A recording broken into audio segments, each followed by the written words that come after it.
Welcome back to Dum-Dums and Dragons, where improvisers who've never roleplayed before journey into the world of Dungeons and Dragons. I am the Grand Wizard Bukake, your host. In the search for Barovia, our heroes discovered Not Petyr Baelish. Alyn discovered artifacts that could defeat the monster. Quinny and Not Pete were thrilled to reunite, and Reginald was revealed to be a key to finding Barovia? Can these unlikely heroes band together to defeat a terrifying evil? Find out next on Dum-Dums and Dragons. So the Fellowship of the Strahd is gearing up to make the trek into Barovia.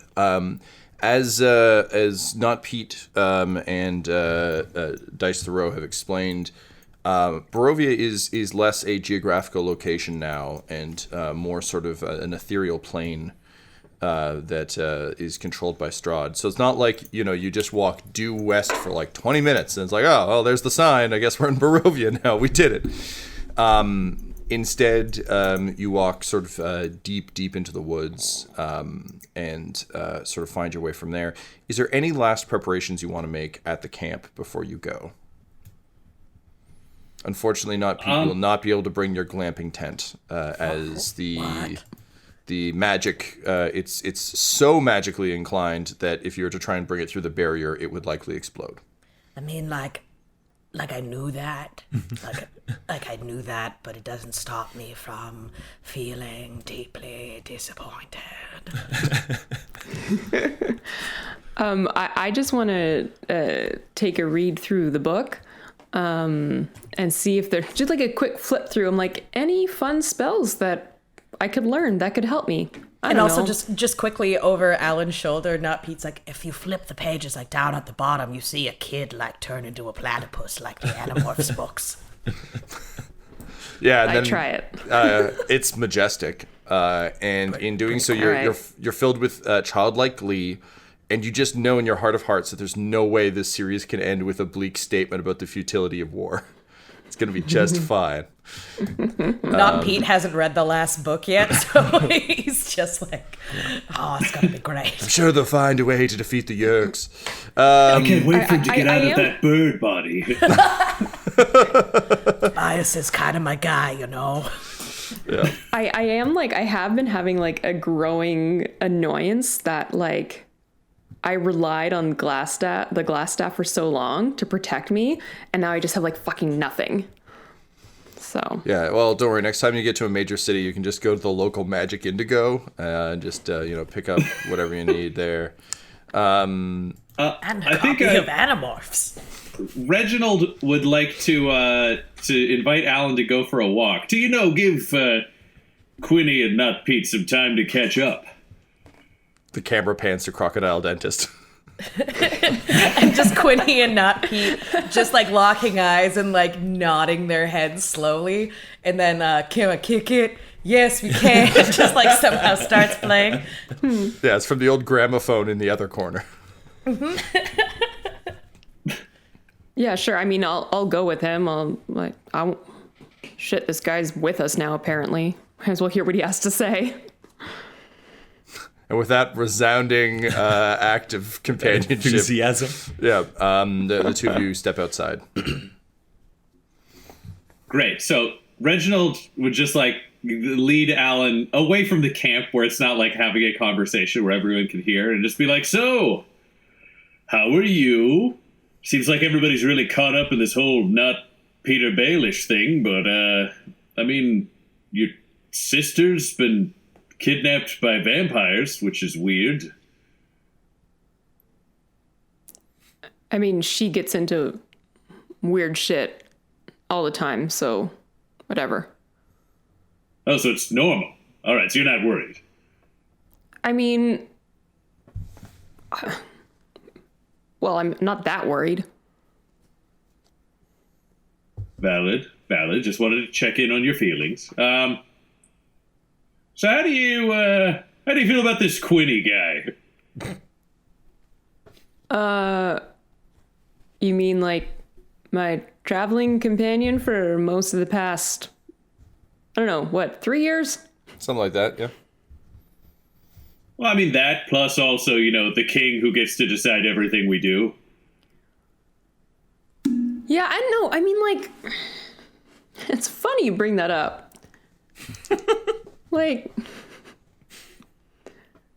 I mean, he's not actually being a king, right?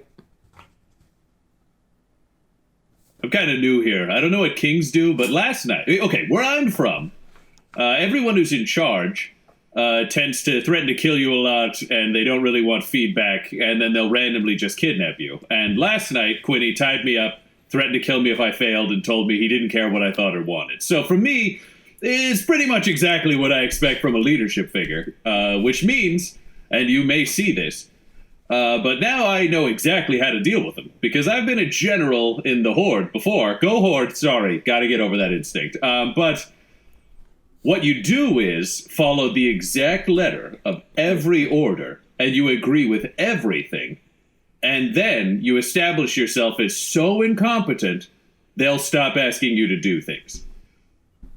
But you do it in a way where they can't criticize you, they just think you're stupid. And he already thinks I'm stupid, so it's perfect. Yeah, that's one tactic. Well, I mean, that's a tactic for dealing with him, but here's the thing. When you work for a terrifying, murderous dictator, you sort of need to have friends at your own level. And I think Oh, look, I mean, I wouldn't... Quinny isn't exactly like a murderous dictator here. Like, I mean... Well, I mean, how many people has he killed to get what he wants? Yeah, well, I don't know. Probably as many as I have. All right, but what I'm saying is he's a dictator, and you just seem to be sort of following him around. And tied to bed, kill me if I break the rules. That's just being an asshole. You'd be amazed. The Venn diagram between dictators and assholes is so much one circle. It is just shocking for all of us. But here's the question, Alyn, because if you and I are going to be coworkers, allies, I want to be there for you. And right now it seems like you're very powerful. You've killed an equally number of people. It's very high. But what do you want? How can I help you get what you want from the world? What do I want? That is the question.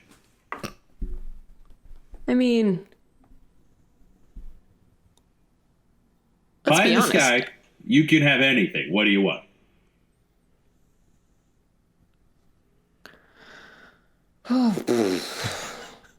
Look, fuck. I was going to say, cut back to Crocodile Dentist for a bit. Alyn has 20 minutes to yes, watch we can. Can you quest like a tribe does? And we're just like bopping along. This is honestly all I've ever wanted. It's only This the one. is great. It's the one track though, because it's like fantasy times, so you just have to be constantly restarting the needle on the record. That's fine. I cast Mage Hand, so it just does it automatically. We can keep playing Crocodile Dentist. Amazing. No, Quinny, you're so smart. Like, I know you're a king now. Have you considered, like, being a dictator, though? Because I feel like you'd be really good at it. Like, you've got all these great ideas. You've got your skills. Can you kick it? Yes, you can. Oh. What's the difference between a king and a dictator? I mean, one is, like, all-powerful, but, like, a dictator is, like, all-powerful. Like kings have divine right. Okay, cool, I get it. But, a king, say, dies, usually doesn't come back. Dictators are forever. When a king dies, he doesn't come back? Yeah. And you did? Yeah, I did. I mean, I'm just putting it out there. I'm just putting it into the ether. Not Pete says as he like pulls another tooth out of Crocodile Dentist. Nothing happens, just, sets it down. Yeah, maybe you're right. Because the guy who was king before, Butthole Farch, he died. And made me king of Akka. Right. And kings don't come back, huh? That's right. I mean, generally speaking, they don't. I guess anything's possible in this crazy, mixed-up world of ours, but, Yank, another tooth comes out. Nothing happens. but here's how I see it, Quinny. If you have power, don't let it, go. Some people think, it's better for people if others have a shot at the throne. You know what? I'll tell you what happened to my brother. It did not end well for him, okay? He was all, trying to, worm tongue so hard up into a bunch of kings, right? And, Worm tongued up into a bunch of kings? Yeah, I get it. Using his little finger. Yeah, using his little finger. However,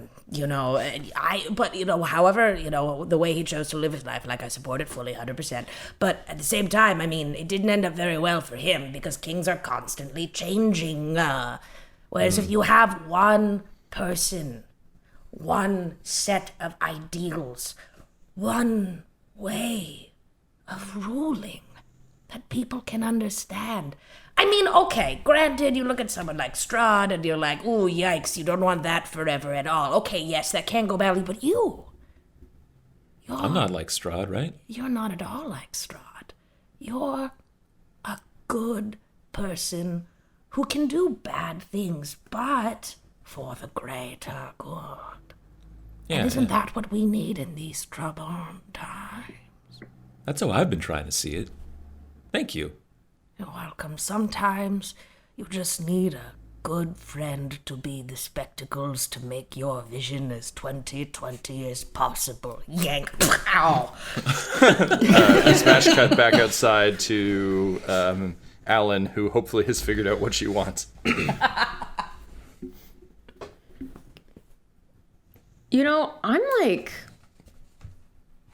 I'm just sick of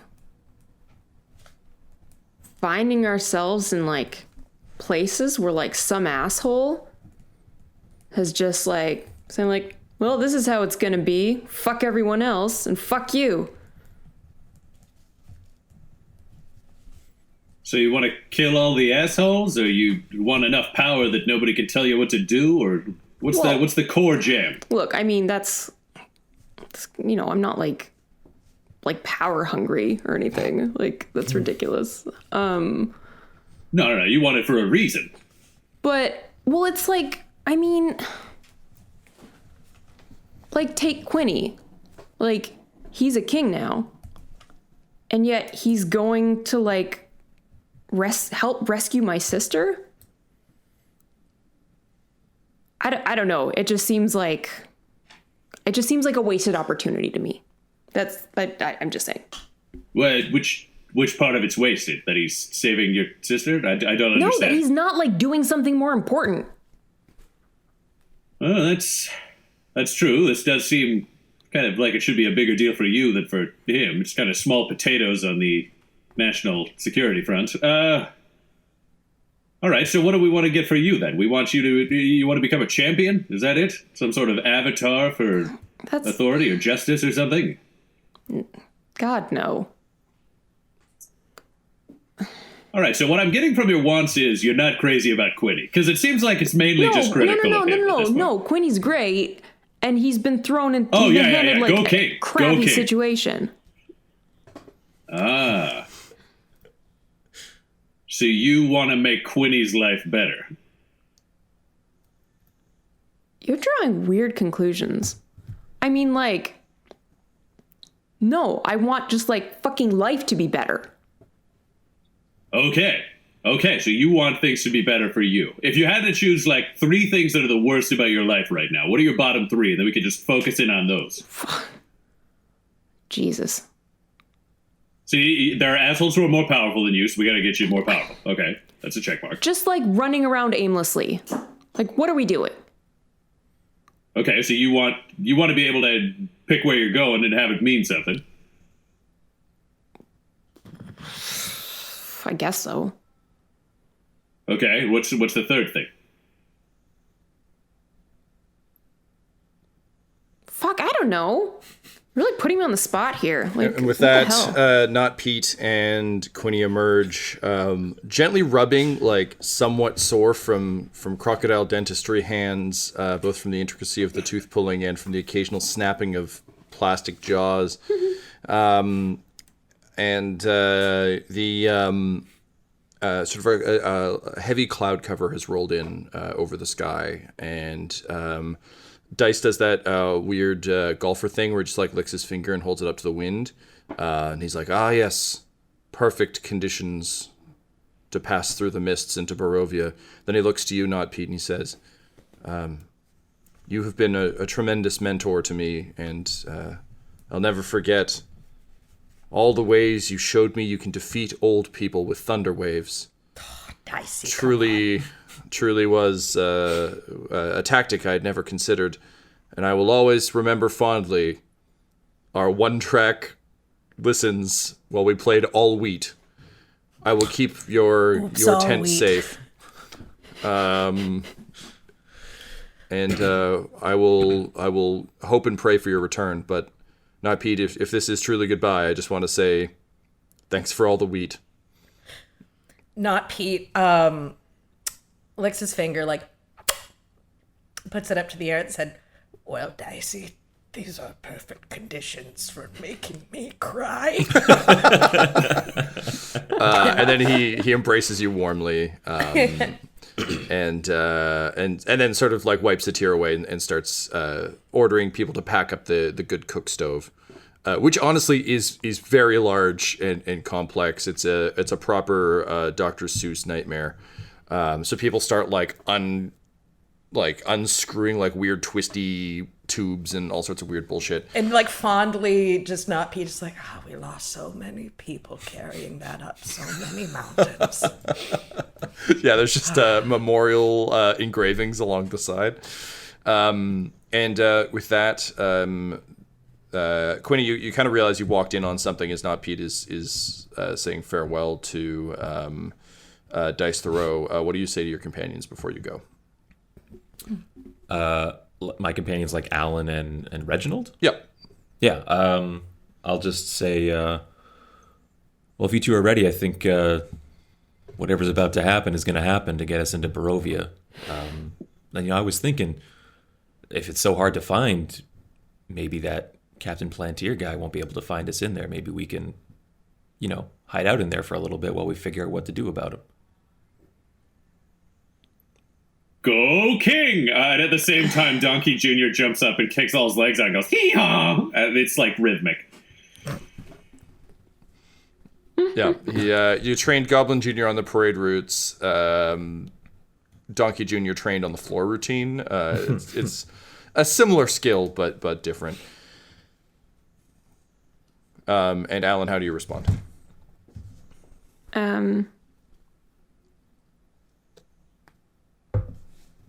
Just say, yeah, let's go hide for a while. Sure. Okay. And Great. with minor grumbles coming out of Alyn, the team mounts up and heads deep into the woods. As you walk, Not Pete, you have the deck of cards out in front of you, and it's not so much that you need to draw cards, so much as you can almost feel a pulse come off it the closer you get to Ravenloft and the realm of Strahd. As you sort of make your way through a heavy rolling mist begins to kind of appear, like we're on a 90s Unsolved Mysteries reenactment. So just like suddenly everything's moving, like the mist is moving real quick and it's billowing and it's underlit somehow. Like it feels like the opening of like Fact or Fiction. Like Yes, Jonathan exactly. Frakes Yeah, is yeah, gonna yeah. come out at any moment. Be like, you're in the woods. We made that one up. And slowly the sort of rolling mist is getting thicker and thicker and rising till eventually you can barely see the trees. You're just in full Silent Hill, just sort of a constant gray around you. It is admittedly a cool mist. Like in that it's temperature wise cool, or Yes. that it's like, both. It's cool. Okay. It's also totally radical. Oh my god. Yeah, It's like smiley face with sunglasses. yeah. It's drinking a Mountain Dew, eating Doritos while doing a backflip on a skateboard. Cool. Nice. So Reginald, particularly for you, in any amount of armor you're carrying, it's always kind of a relief. But also, given your time in the Black Spiders Horde, I mean, this usually precedes like a demon has been summoned, fight it for me, or I summoned a demon, fight alongside it, and try not to let it kill you while you kill other people. So not the best. The best. Yeah, feeling. I feel like a lot of Reginald's traits are always in reverse, and he's like an expert in hunting fae, fiends, and undead. But he doesn't actually use that skill to that'll hunt be them. handy. He uses that skill to avoid them. Yeah. So this is walking directly towards a danger he can sense, and he don't like it. Yeah, I mean, I like you that. Yes, eventually it's sort of so dark around you now that you can see trees kind of when they're directly in front of your face. I'm curious how the team is staying in contact as you move into this mist. I think sensing this, I would like to, because I think this will be helpful further later on too. I'd like to cast Rary's telepathic bond Okay. on the four of us. Whoa. So it's going to take me like 10 minutes to cast. So you are sitting in the mist as Alyn prepares to cast her telepathy spell, sort of weapons at the ready. But again, I'm also, by the way, Not Pete is just straight up holding hands with Quinny, just like right, love it. Yeah. Quinny has both his hands full, one with his friend's hand, the other with a sword. And Yep, yeah. as you do. gently So like this- swinging the hands, like partly out of nervousness, but also just because friendship. So this telepathy thing seems like something you've all done before. So can you hear like all of someone's thoughts, or just like the ones they want to send? Is it like writing a letter, or like writing a letter where you can't have secrets? We've never done it before, so who knows? I don't know. No, but it was like really handy when I was in that other dimension to be able to like chat without other people knowing that we were talking. They had these Oh, really yeah, but cool let's- things that like, anyways. Let's Doesn't say matter, one of us technology. was thinking like fuck one other member of the group. Like, would that go through if you were just thinking it, or do you have to want them to hear it? You Want to have have to sex with one of us? look, I've never actually done this before, but my understanding through my study is that you have to kind of will it to be said to everyone. So there has to be like an perfect. intention to say it. So you're not Yeah, just this like is- random stream of consciousness is going from everyone to everyone all at the same time. This'll be So fun. it's not just, like your deepest fears just popping out of your amygdala into just like everyone's frontal cortex. I don't think so. I guess we'll find out, won't we? Perhaps we Find all out. This have is a real some high stakes secrets. game for all of us. I Yes. mean, I've started to really open up with you guys, so I'm not too worried. Okay, who's thinking just about wheat trading prices? I gotta know. All right, so can each of you who is on watch roll me a perception check, please? Quinny would definitely be keeping an eye out. This is probably everyone but Alyn. Yeah. Perception, you say? Perception, I do say. That's 11 from Quinny. 14 from Not Pete. Okay. 18 from Reginald, and he's at -1. Oh, still very good. Alrighty. So, just one moment, please. What was your butthole's wisdom modifier? Your butthole's wisdom modifier. +4. I was gonna say that's quite a change. All right. Not Pete and Reginald. You hear a flutter of wings overhead, and as you kind of squint against the mist, You see just the vague shapes just far enough out of sight to hide bad CGI in a good horror movie. A flutter of black wings as a swarm of bats seems to fly overhead and then start to begin to circle you. Oh, shit. Bats. All right. You guys watch the flanks, and Reginald will just step next to Alyn to protect Alyn, and what he's going to do is cover the head of his warhammer, which is on fire, so it goes out, and summon the flame sphere to, oh wait, if this is possible. I gotta double check this spell, otherwise I did something really stupid, but I'm going to make myself do it anyways, because it makes me laugh. All right, so I'll start Nope, doesn't rolling up specify. It is going to float directly overhead of us.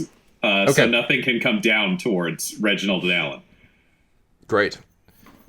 So immediately you hear some like bat screeching as they ignite, and soon there's just a metal as hell swarm of fire bats sort of encircling above you, and then they sort of dissipate into the mist.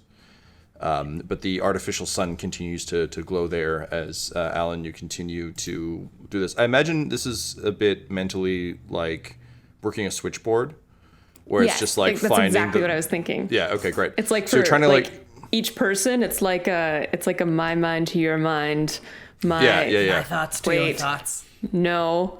My only intentionally communicated thoughts to your only intentionally communicated thoughts, and then like doing that to everyone.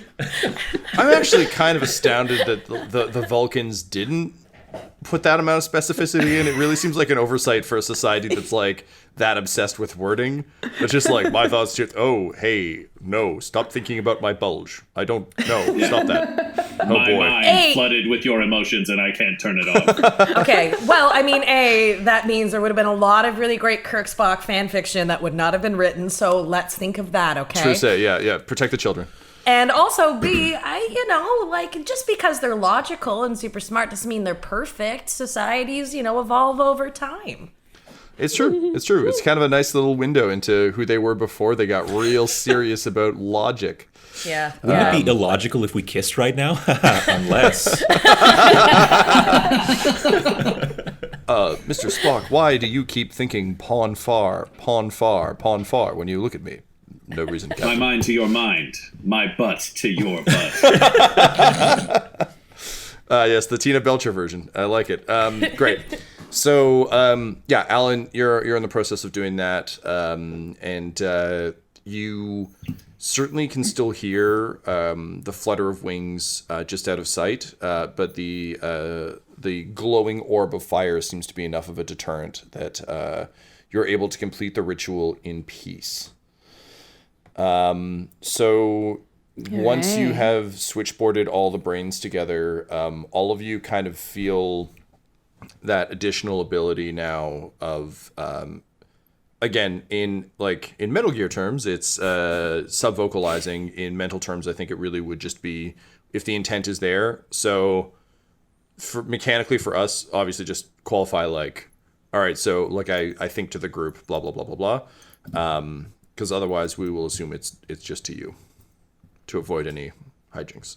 Unless you feel like your character would accidentally reply all, in which case totally fair. Cool. Can I BCC with this power? Where it's like I'm replying to one person, but secretly everyone knows that that person I'm talking to has no idea. Like how sneaky can Not Pete get? I mean, yeah, that's a reasonable question. I accidentally Not Pete accidentally thinks to everybody. Yeah. Is that possible for any of us to do? I'm gonna say no. No. I think it has to be intentional, otherwise it doesn't fly. Got it. Yeah.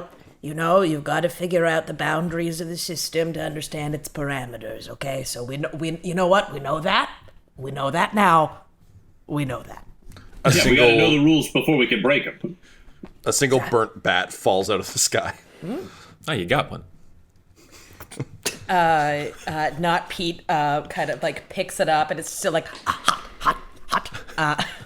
but holds it up by a slightly singed wing. And I'm going to roll, I guess, for perception on this. Just see if there's anything I can grab from the bat. Because Not Petyr can't help but notice that these bats came out when Alyn was casting this spell. So maybe there's something where like the bats, or like something about Barovia and Strahd that is attuned to like any kind of use of like magic that's coming in. I mean, we kind of knew that already, but let's see if there's anything I know particularly about this bat. Yeah, I'd say I would take a perception check or an arcana check. Arcana if you're trying to evoke the sort of magic of it. Perception if you're just kind of examining it. Ooh, you know what? I'll do an arcana check. Okay, and Ryan, you had something? And I was going to say, Reginald would like to do the same thing, but just not tell anyone he's doing it, because he has advantage on history checks to recall information about the undead.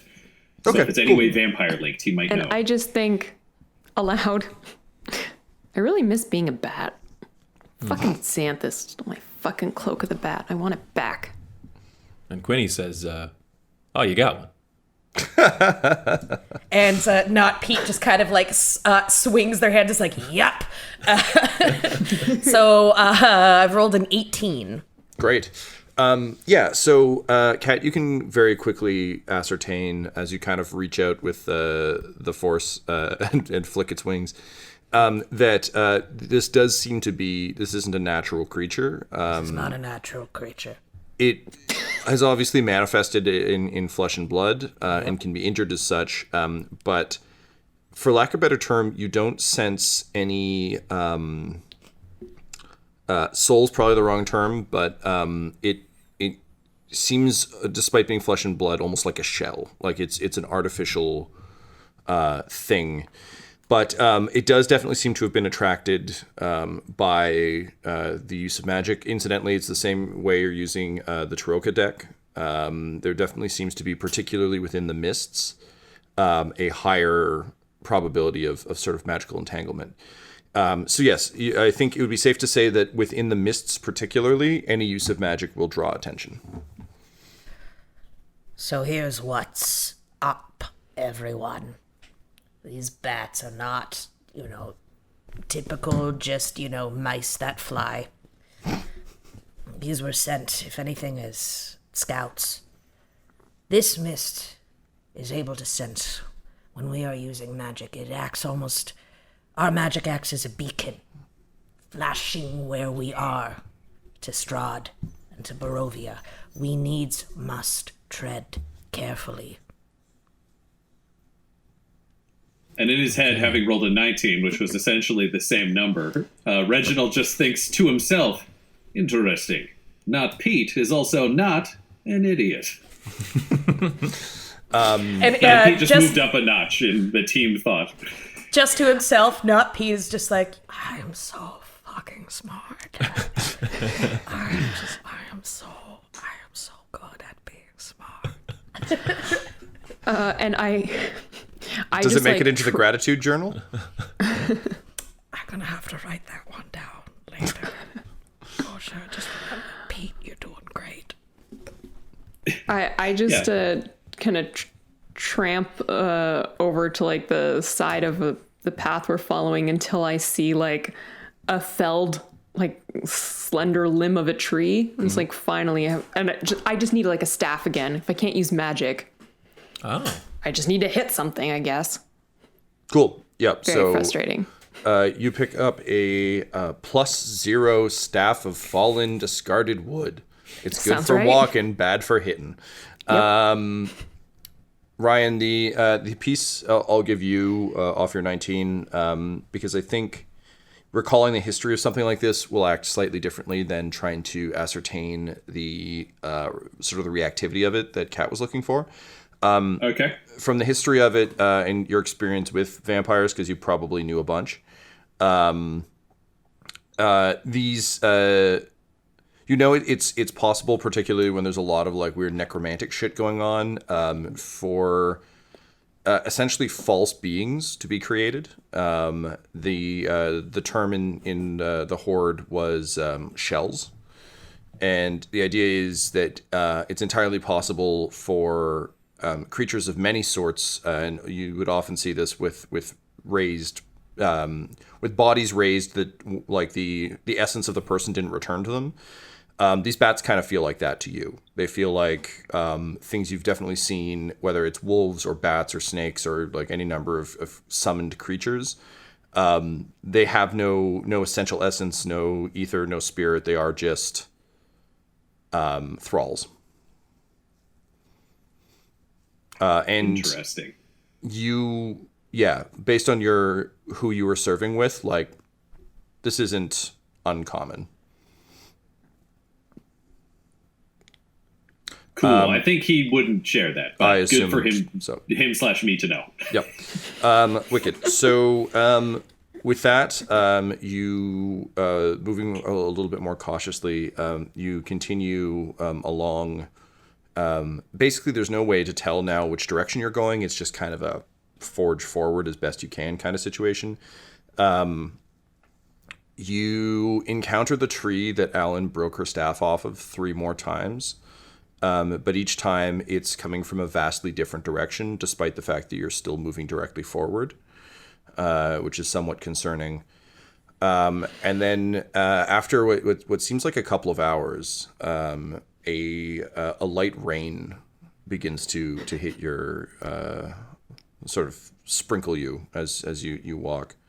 Well, the telepathic bond was nice while it lasted. How many hours was it? 1. Okay, what Yeah, were the last thing all of you hear before the spell fails is just Reginald going, "No stinky armor for this guy today." Ah, shit. Just like cuts out and is done. Right. So as nice while it lasted. the rain intensifies, the mist begins to settle a bit, obviously as it's being broken up by rain.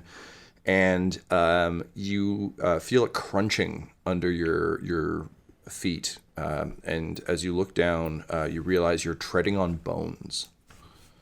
As the mist recedes, you find yourselves in a dark wood with heavy, dark, gray rain clouds overhead.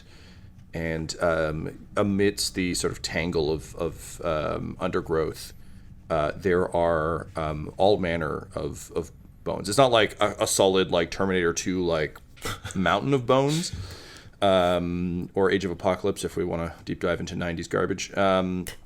But definitely like there seem to be bones sort of scattered throughout the underbrush here. I'm definitely like kind of shaken for a moment because it reminds me of when Bryn and I got stuck in Reginald's bag of soul orbs and shit. It's just, yeah, absolutely. It's just kind of the same feeling, and I'm just like, I hated that feeling so much. Reginald just looks around and goes, "Oh, finally a normal countryside. Okay, we can keep going." Pete just like gives a side eye to Reginald and then looks at Quinny like, this guy, okay. It's not normal for our kind of country. This is a nightmare. How far does this kind of go? Is it just for as far as we can see? So because you're in sort of heavy forest, you can't see very far. Okay. But also the mist is still clinging to the ground somewhat. But if you guys want to roll me an investigation check, you might be able to get more. Investigation. 18. Cool. So Quinny, it very much looks to you as though like this isn't. You can see bones sort of scattered in either direction, but they do seem to be kind of concentrated at the edge of the mist. What's everyone's passive perception, please? 13. 13. 9. 10. Okay. So as you're examining the bones, CSI style, you can definitely determine that they're of different. The age on the bones is very different. So like some of them are very, very weathered and have clearly been here a long time. Others certainly look more fresh. You can find a couple that still have some sort of desiccated flesh and ripped clothing still attached to them. And as you're examining this, you are startled by the fast approaching sounds of hooves, just sort of ringing out almost unnaturally clearly against the sort of low-level sounds of the forest. Looking kind of out of the direction of the mist, you see a rider approaching at great speed that seems sort of very, very slight at a distance, but as it grows closer, you realize that it is a skeletal figure atop a skeletal horse. What do you do? So first off, I would not, Pete, know what this is from any of like the books or the lore or traveling like the Go ahead and roll me a history check, please. Okay. So is this like some behold a pale horse shit? Like Yeah. History check? Okay, just a second. 24. Damn, son. Okay, so I think what we're going to say... has its eyes on you. I'm sorry. Yeah, and you have your eyes on history. I think we're going to say that, Not Pete, you were instrumental in helping to plan the Vistani incursion into Barovia. I don't think you went yourself, just because those who went in didn't come back out. So I think most of your knowledge is based on the sort of collected folklore that you were able to find that's on your bookshelf back in the glamping tent. Mm-hmm. So it's a lot of, you're very much Gary Sinise talking to the Apollo crew where you're like, That's all I've ever wanted. I know this, but I haven't done it, so fuck. So yeah, you definitely know that there are a number of stories about Strahd, even in the outside world, and what you know roughly of his capabilities is that he's no mere vampire. A regular vampire wouldn't have control of a realm such as this. But No, most of them just don't have the ambition. It's true. They just they just want to date a sad lady in Forks. But you understand that he was, if the rumors are to be believed, a brilliant tactician and warlord, and he made some kind of dark pact that led to his vampirism. So it's not just a mere case of like he's got pointy teeth, and the ability to summon creatures like this would seem to be entirely within his capabilities. However, you're also aware that the entire land around Castle Ravenloft and Barovia and sort of the outlying regions have been tainted by his the amount of evil he's channeling. So you're not sure whether he's summoned this as like this is part of his army, or if this is just weirdly a side effect of this entire realm. Because he's basically turned this entire region into a spirits Halloween store. It's a pop-up. Yeah, it used to be somewhere you wanted to shop. Now it's a place you could. So yes, skeletal horse. That said, you're also not, with that knowledge, you can ascertain that this might not actually be a threat. It could be, but you're not sure. Okay. I suppose there's only a few ways to find out if this horsey boy is a threat, or girl. Could be a girl. It's a skeleton. This horsey skeleton. Can I? Oh, I've got a ring of invisibility. Mm-hmm. Can I use that? Yeah, absolutely. Cool. So let me just pull the stats on that for you. I believe it's a charged piece. 1 second. I think Quinny will take his cue from Not Petyr Baelish, disappearing, but still being able to like feel his hand. Quinny's hand being like, okay, time to let go. We got work to do. And Quinny will say, Reginald, we don't know if this is like friend or enemy. You stay out in the open. The rest of us will hide and we'll protect you if they go hostile. That way you can flag them down and get information. And if it's bad, we'll be there to basically surprise and ambush this person. Tom, looking at the person riding, or the skeleton riding towards us on a horse, do they have like a carry bag or like a bag on them anywhere? No, they literally just seem to be bones on top of bones. I mean, I guess we could say they have like there's probably a saddle. Just because the visual of a skeleton riding a skeletal horse without anything is kind of dumb. Thanks, Warhammer Fantasy, for always making me paint those fucking saddles. So yeah, sure, there's a saddle with a saddlebag. Okay, then I think Reginald, in the Horde, skeletons are constantly used as messengers because you can shoot them full of arrows and theoretically they keep going. Mm-hmm. So the idea that this would just be someone delivering mail is pretty like ingrained in his bones because it feels like the uniform.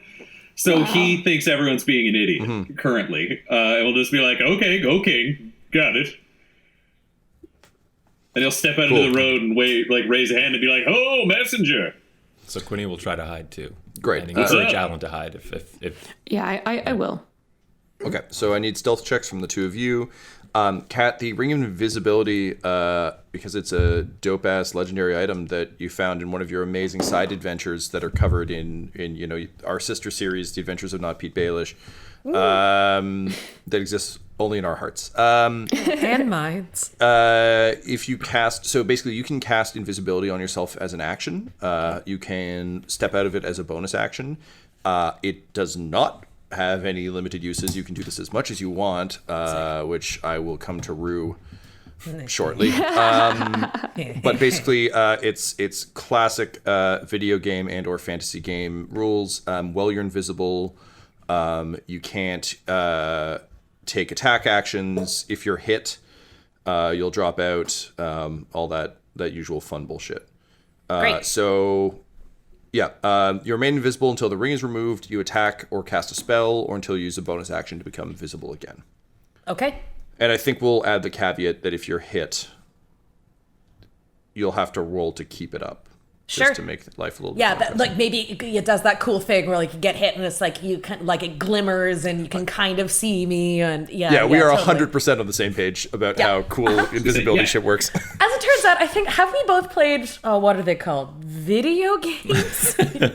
Are those some kind of games on a television, perhaps? Video games. Yes. I'm just imagining if you get hit, it becomes that weird Predator blending where it's like ripples that you can see from behind you. That's exactly what I was Actually, I thinking. could tell you all about that one adventure I had. It was pretty insane. I had to cover myself in mud. Anyway, it doesn't matter right now. We'll have time for stories later. I could tell you all about those it's an disappointing invisibility sequels gauntlet I that had. Pete took from a predator. Let's just say whoever wins, we all lose.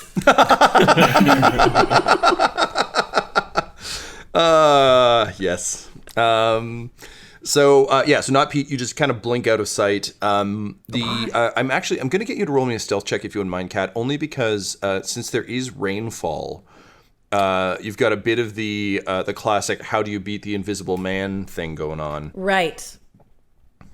And then Laura and Tyler, if you could roll me stealth checks as well. Okay, so I got a total of 18. 18? Okay, great. So you're fine. It's basically just it's less actually actively hiding and more just recognizing that this is a thing that's happening so you can like step under a tree. So you're good. Mine is 12. I rolled a 1, so because I'm lucky, I re-rolled. So either a nat 20 or 33, whichever is better for Cradle to the grave, Quinny Brownbarrow. I had a 1, now I have a crit success. Fuck do you have plus 13? expertise. That's like you are very good at a few things. God. That's amazing. As you will remember from the famous halfling heroes of the traveling play, The Lord of the Rings, all halflings are invisible if they're under a slight overhang near something spooky that won't bother to look past that overhang. Mm-hmm. So you just dive immediately into there's like a fallen tree with just like a little bit of a lip, and like it's like you're wearing Octo camo from Metal Gear. You're just gone. And I like put on a skull. Yeah, fine. Just right. You look like Cubone. It's very adorable. Yes. Tyler, because this is a kind of innocuous check and I can't give you a proper critical success on this, I'm going to give you a hold to carry forward. So on your next stealth-related check, you can have advantage. Okay. I will also say if you're in a combat where you normally wouldn't have advantage for sneak attack, you can have it for free for one use. But keep in mind, this is the next combat, so you can't have this forever. But it's a one-use thing. How many more sleeps until Strahd? You just avoid fighting for the rest of the campaign. Yeah. It's like, well, I mean... awesome. Thank you. Yep, you're welcome. Kat, since we last played, I've stolen a bunch of mechanics from other games I like. Great. So I'll just make sure to explain those as we go. But the one that is perhaps of most use now is something called stress. So basically... you mean I use that to finish most of my projects in life. Go ahead. Yeah, I know all about this, yeah. I was like, what's the one thing that can make workaholics such as us better? Oh, let's gamify stress. Which incidentally is just running a podcast network. But basically, it's a mechanic that we've stolen from Blades in the Dark, which is another very not Pete friendly game. But basically, the idea is you have 5 points of stress, and we use stress to essentially force flashbacks to explain why you have something that you don't currently have on your sheet. So an easy example would be like, oh, I'm trying to pick a lock, but I don't have lock picks. Oh, okay, well, I want to spend some stress to explain that, like, one time I was on a similar mission and I couldn't get through a fucking door and it's haunted me. So now I always carry lockpicks in my boot. And then I'll tell you how many points of stress that will cost you. Often it doesn't come up because everyone's kind of super powered right now. But yeah, just keep it in mind as an option.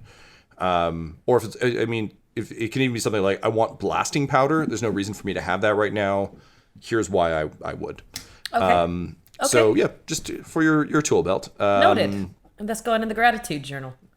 No, shucks. Yeah. Dear diary, it finally happened. I made it into someone else's diary. Okay, so Reginald, you sort of wave down the rider, and you just hear the skeleton kind of clack its teeth and say, "One side, civilian! I must escape this cursed realm!" Okay, and he'll just step aside to let him go. He says, "Thank you. You should do the same. We hero types must always endeavor to escape this realm." And he disappears into the mist. And you kind of hear the sort of clatter of hooves. And then moments later, a blast of bones comes flying out of the mist. Raining down on you, Reginald, as you sit there. Or reminds you of the bone rains back home. So there is something to that. I haven't had a shower in a while. Yeah, it's a grimdark shower. Yeah. So the bones kind of rain down on you, and you sort of see the skeleton's head, the skull kind of rolls to the side and says, "Well, poop, perhaps tomorrow will be a better attempt." And then you see like a skeletal hand start to drag itself towards the skull, kind of like picking up and throwing bones towards it into like a little bone pile. All right, so you're a hero of some kind? I mean, isn't it obvious? For my heroic charge to free myself? Well, I mean, from my experience, heroes do tend to explode, so sure. I'm Reginald Tingler, the Butcher of Winchester. So, what the hell's going on here? Just with all this. He gestures to the land, the mist. And if you could talk really loud, maybe there are people in the woods listening. Oh, no, trust me, I have attempted this several times and have seen none but yourself, a solitary warrior. Interesting, not traveling with companions. I would have, but I see no one, and thus believe in no one. In any case, my name is Junpei Hachiro, and I have died. And he, like, angrily, like, throws a thigh bone at his little pile. He's like, some time ago, I fear. This place truly is a place of nightmares. You should not have come here, but now that you are here, well, welcome. Welcome to Barovia. It's not great. But yes, I have been attempting to escape the mists for quite some time. I must go in search of companions, I too arrived without an adventuring party and truly regret it. It was not my best call. Quinny will emerge and Ah! remove the skull helmet that he had put on. Yeah, not Pete, takes off the so I just assume it's like an invisibility rig. Like, I'm just going full Lord of the Rings here. We did declare ourselves the Fellowship of the Strahd. I feel like it's warranted. Yeah. Just like taking, but it's, taking it off in a way that I'm like not sued for copyright infringement. So not Pete said, it's like, yes, it would be foolish to venture into this place alone. Look out, new friend. There appear to be villains afoot. What? Sneaky villains. No, and then he that's- throws a that's bone okay, at Quinny. Hey, They're with me. Don't throw body parts at them. do you Oh. want I'm this? staying hidden. I think it's ridiculous that In everyone that just case- revealed themselves. Small man, could you toss back mine femur? Yeah, you got it. And I'll just toss the bone back over to this pile of bones. Many So listen, thanks. selfish question, but are you saying if we die here, we don't die, we actually live forever? Well, no, that's not true of most who have died within this accursed place. I merely carry with me this, and he kind of like opens his jaw, and you can actually see that one of his teeth is gold, and there seems to be a diamond sunk into it. And not Pete just goes, just immediately wanting it so badly. So awkward I question. learned- If we take that. I learned that this realm was full of dangers, and so I made myself somewhat death-proof. As long as I have this tooth, I may reattempt my escape once per day or long rest. But so far it has been of no avail. But no, most that perish here do not live forever in an endless cycle, although I do understand that there are some fates worse than death in this realm. So if we were to take out this, let's call it a groundhog tooth, and just hammer it into our own mouth, would we just keep living the same day forever? Okay, well, first of all, that's very rude. It's my property. But no, it's attuned simply to me. If to you, it would just be a golden tooth with a diamond in it. I don't know what possible use you just could a have for that. golden tooth Yes, with a just a golden tooth. I mean, it means literally life and death to me, and to you, it would just be a trinket of some sort. But no, it is attuned to me. You should have planned better before you came here. I mean, Has anyone our seen plan a is toe bone? pretty good in so much as we're here to kill Strahd. So I feel like that's pretty good. He does the classic skull laugh, like and the jaw kind of like jingles around in a fun Coco way. Yeah. And just says, "Oh well, I didn't realize I was talking to the Slayers of Strahd. Well, congratulations! I'm so excited for you. You're gonna do great, I'm sure."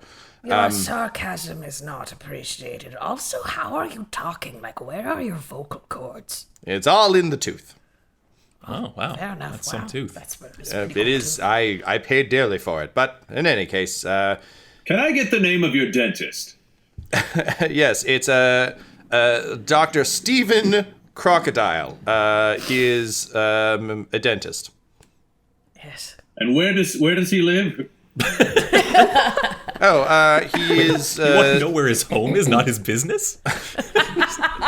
the Well, finest. I mean, odds are the business is in the same town. It'd be weird if he set up a long cart ride to work. Well, I mean, some people. It depends. Like, if he's in a city center, maybe it's too expensive to live where he works, and the commuting's real. I mean, that's true. But if he's in a gentrifying neighborhood, I don't know how long Skeleton Man's been running, so he could have shifted the business. Like, I need to find the man, and then I can go through the real estate records. So where does he live? Says, he lives on the outskirts of the ruins of Neverwinter. After the great Tarask attack destroyed the city and killed all inside, he was able to find some very cheap real estate. And then Reginald turned to Quinny. So the Tarask attack, what, like a month ago? That's news to me. There was... When did that happen? Oh, Mr. like Jinpai? about 30 years ago. I wasn't alive. Let's see, what year was that, though, if you do, like, the date? He throws out a year on a calendar that is unfamiliar to all four of you. That's nonsense. You just talked a bunch of doo-doo talk there. That doesn't make any sense. Okay, well, look, I'm just trying to be helpful and give you a recommendation. Also, I think I get a discount on my next soul tooth if I can get out of here if I refer people. So, okay, so I should name drop you, is what you're saying. Please do. Yes. I would give you his business card, but no hands, arms, legs, or body. How long is you can your assembly? my business card is in the satchel on dear sweet Alabaster Thursday over there. Yeah, I'll get it. Okay, very good. And it's going to take most of a day. It's very hard. There are a lot of bones in the human body. I'll tell you what. And listen, you don't want to miss a vertebrae. I did that once, and what an uncomfortable day. Plus, I assume when I make it to the other side of the mist, I will just magically transform back into my own handsome self. And I certainly want everything to be where it's supposed to be. That's a big assumption. Say, there's a lot of different bones lying around here. Why can't you just become some kind of super skeleton? Listen, I drank a lot of milk to make sure these bones were as dense as possible, so I don't want some shitty, weak bones. Like a bird. Like a stupid bird. A skeleton is racist against people with osteoporosis? That is a very funny concept, abstractly. So you're telling me it's a choice and not a limitation of the magic. You're just deliberately choosing to be the same skeleton that explodes every day, is it? Yes, once a day. And explode is a strong term. It's a heroic escape foiled by mysterious supernatural powers. Now, how heroic can this possibly be if you still find yourself exploding every single day? Nothing is going to change unless you defeat the source of this power. You thought of that? That's how I lost my super handsome body, so not too interested in doing that again. But, good luck to you. Well, I mean, we heard you. You were lamenting that you had to do it alone. You could come with us. I mean, sure, but then I'm just going to waste 3 days worth of attempts because then you'll all die and then we'll all be right back here. Then we'll do this as a team, too. No, we don't have a soul tooth, he says from the saddlebags in the back. He's like, he kind of laid this one out. Sort of a him thing. We just died. Yeah. So you pull out sort of a bunch of personal effects, but they're all in a language you don't understand. If Not Pete takes a look at those effects, is there anything that Not Pete could possibly glean from that, or? Only that I think you perhaps of all four of the people are the most likely to have actually seen pretty much every written language in pretty much all in Faerun. Yeah. At least as many as could kind of be found. 12. Yeah, 12. This is, it looks almost like that weird Star Wars written language where everything is just very shape-based rather than text-based. So I think you could ascertain, none of this stuff looks too important. It just looks like kind of basically traveling documents. But it's also in a language that is completely unknown to you. Tom? Yep.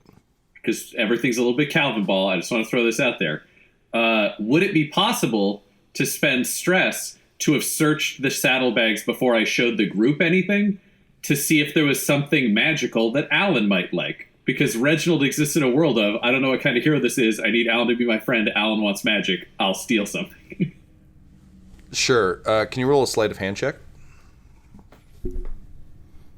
Because I feel like the minute you open that bag, given that Not Pete and Quinny are master thieves, it's like opening a bag of food near a dog. It's just like, loot.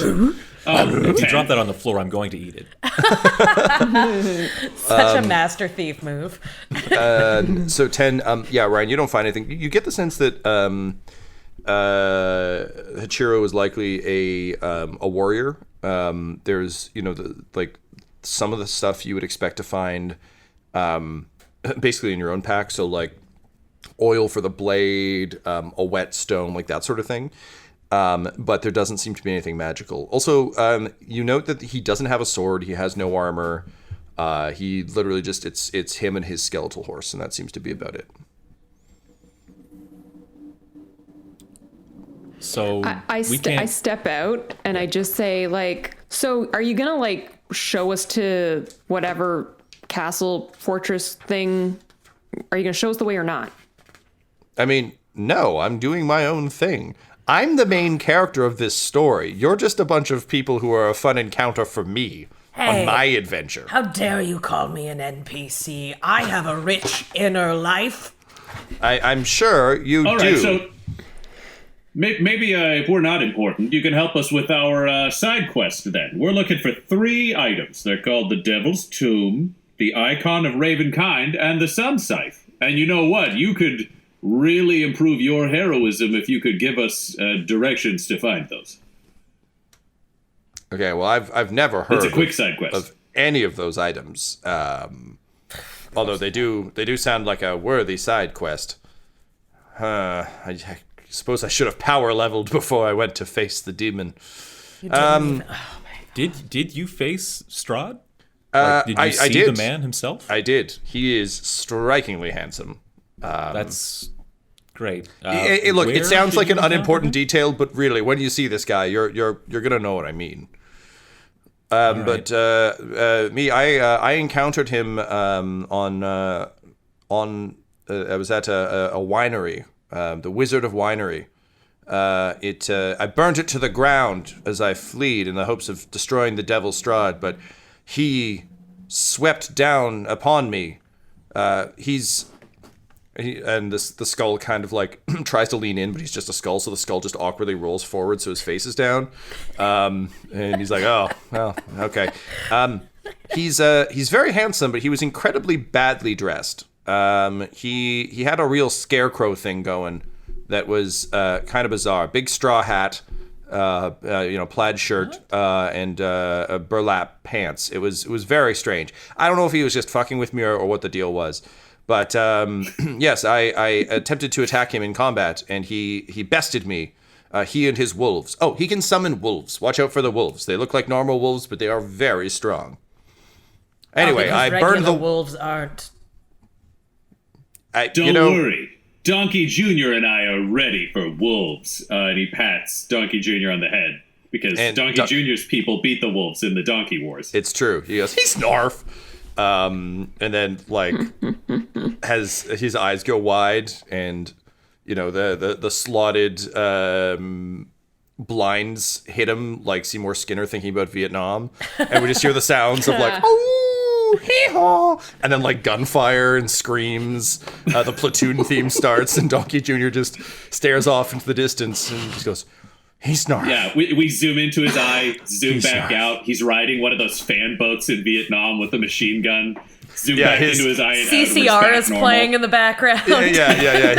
His commander is sitting there with a picture of like another hot ass that he's going to marry when he gets home, and he's just like hee-haw, and then suddenly like a blast of magic takes his head off, and Donkey Jr. is just like, "He's alive!" And then we cut back, Marlon Brando whispers in the background, "We are the wolves." and meanwhile the rest of you are just watching like an adorable tiny donkey just like stare and chew endlessly. He thinks he's people. Great. So what Junpei Hachiro can tell you is kind of the rough direction of Barovia. Now that you've the village of Barovia, now that you've kind of made it through the mists, he says he using like one skeletal hand, he kind of points back the way he came and said if you sort of travel that way long enough, you'll find a path that will lead to the gates of Barovia. He says Castle Ravenloft overlooks the town and is the home of Count Strahd von Zarovich himself, but that the castle is thought to be almost impenetrable, and direct assault would be suicide. But he says you may find assistance in Barovia. He says he only spent a day there, but the people seemed very odd, very muted, somewhat terrified, and he said he didn't find much help there, so he continued on deeper into the country to attempt to find help, which is what led him to the winery and to his encounter with Strahd. All right, well, I mean, thanks for the info. Is there anything we can help you with here and now while you're assembling yourself? If you could just kick some of the bones from Alabaster Thursday towards me, I'm able to pull myself together with the tooth, but I have to reassemble her by hand. Oh, yeah, sure. And Quinny will just pick up some big old horse bones and kind of pile them beside his Great. pile. Thank you. You have helped me greatly upon my journey. I shall mention this in my gratitude journal should I ever make it home. Oh, this lowly NPC thanks you, sir. Have good luck. Have a good time there. Thank you. Quinny will start Goodbye, walking. sweet NPCs. Goodbye. And like, Start walking in the Not direction Pete is of just like Barovia. grinding his teeth, just being like, I'm gonna get that tooth from his goddamn jaw. You can absolutely attempt to do that if you'd like. If you want to do it stealthily, you have a couple options. You can put on your ring of invisibility. And basically I'll just need a sleight of hand check from you. The skeleton is still a pile of bones, so he can try and bite you, but beyond that, he's not really in a position to defend himself. Object. Yeah. I think there's just something. This is really playing havoc with Not Pete's like sense of self and hubris and all of that kind of stuff. And it's like, how dare this literal pile of bones with absolutely no plan as to not just how to like truly reassemble himself, like just doing the same thing day in day out, think that I'm an NPC. No. So like Not Pete just kind of almost like gently marches over, like just imagine like a very I don't know, almost like a very like it's kind of fey, the movements, but it's still very direct. And bends down, is just like, yes, thank you for your help, and I'm going to be taking that, and just like opens up the jaw and starts like trying to like wrestle the tooth out of its head. All right, go ahead and roll sleight of hand with advantage because you have done this. You've been practicing for this your whole life. Oh, absolutely. Full crocodile dentist mode here. Like, yeah, like I studied under the best. 18. And suddenly the jaw just drops off and the skull ceases to animate as you withdraw the tooth. I hold it up to, well, I guess there's light is a strong word for the environment that we're in. Truly. Is there anything I can see in it? Anything that like, can I hear anything coming from it? Because obviously, like the spirit is still trapped in there. You can you roll me an Arcana check? Sure. You do see a diamond sunk into it, so like it is definitely valuable, just as purely a relic. Hold on, just a sec. And in the background, Reginald will secretly turn to Alyn and be like, "So are we murder hobos?" I rolled a 7. 7. You're not entirely sure. You hold it up to your ear. You can't hear anything. But definitely looks valuable and sellable. You're not entirely sure what happened to Hachiro when you took out the tooth. Wow. And I just tell Reginald, I'm like, I guess we are. Oh, that's a fact. And he just like shoves his feelings back down inside and just nods. Because in his world, he's like, in my world, they're roving bands of hobos who just kind of kill people for profit and to take their stuff. We're doing that. Well, you can't kill I that mean, which I'm was not. already dead. You think that guy was already dead, huh? Well, basically, it was a skeleton. Don't look Hey, at King me like Quinny, that. what do you think of this? Sorry, what was that again? I was saying, hey, King Quinny, what do you think of this? Hey? I think it was just a gold tooth with a diamond in it. Man, I mean, we got like you said, we got bigger stuff going on. That's right. Much bigger stuff, isn't that right, Quinny? Yeah. Can you just do us a favor and just try sticking that tooth back in his head? Just see if we can, just to know that we can unring that bell. It would just be nice to know. I mean, all right. If you don't want this on your soul, fine. Not Pete just goes back to the skull, just kind of grumbling a little bit, like, You're the NPC, not me. and puts the tooth back in the skull. and suddenly the skull animates again. He goes,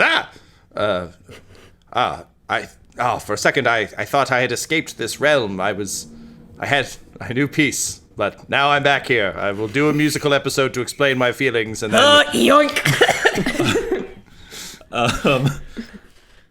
And Not Pete holds up the tooth and just kind of like cocks an eyebrow, like, you happy now?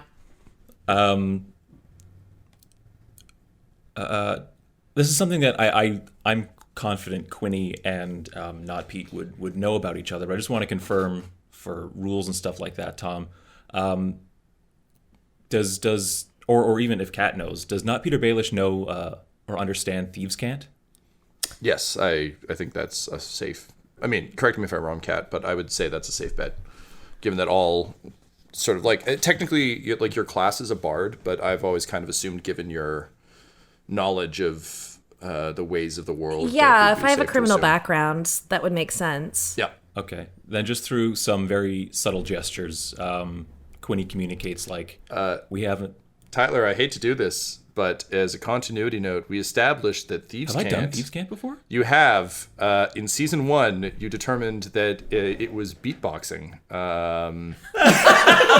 Yes. Oh man, So what a dumb shit I was. Anyway, so yeah, so I lay down a fat fucking beat that. But I mean, Tyler Hewitt can't beatbox for shit, so it's just always the same, like. I think all we. the time. Yeah, there we go. Yeah, I was like, yeah, I need an but- example. You can't get away with that. Yeah, But the only thing is, I'm going to be wanting to communicate different things, but it's always just going to be like. maybe just gonna have maybe it's different your meanings. maybe your like it's different BPM that like Maybe, yeah. that asserts like perhaps different ideas within the beatboxing. And the conversational change is Not Pete layers on top of what you're doing. Yeah, exactly. So let's have a conversation. So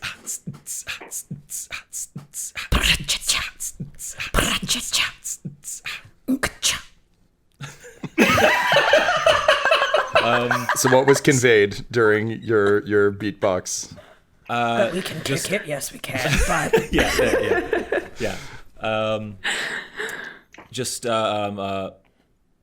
We have an audience, and your actions are being judged. Please put the tooth back.